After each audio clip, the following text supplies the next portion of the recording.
আসসালামু আলাইকুম, আপনাদের সবাইকে স্বাগতম।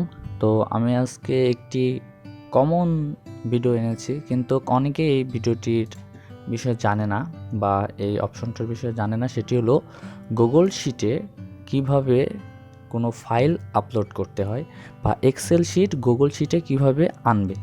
তো সর্বপ্রথমে গুগল শিটটি ওপেন করে নেবেন এবং দেন ফাইল অপশন থেকে ইম্পোর্ট নামে একটি অপশন আছে, দেখবেন ওপেনের নিচে। এখানে ক্লিক করলে দেখবেন এরকম একটি ইন্টারফেস আসবে। এখান থেকে দেখবেন মাই ড্রাইভ, শেয়ার উইথ মি, তারপর রিসেন্ট, দেন আপলোড।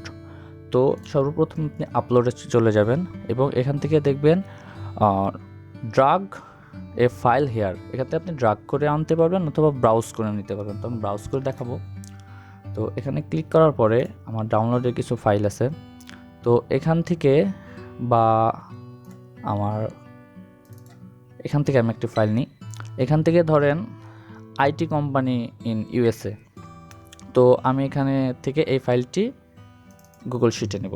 তো আমি ডাবল ক্লিক করলাম। ক্লিক করলে এখানে আপলোড হয়ে গেছে। আপলোড হওয়ার পর এখানে দেখবেন ইম্পোর্ট ডাটা। আপনি যদি এখানে ক্লিক করেন দেখবেন ওই ফাইলের ডাটা বলতে গুগল শিটে চলে এসেছে এক্সেলের ডাটাগুলো।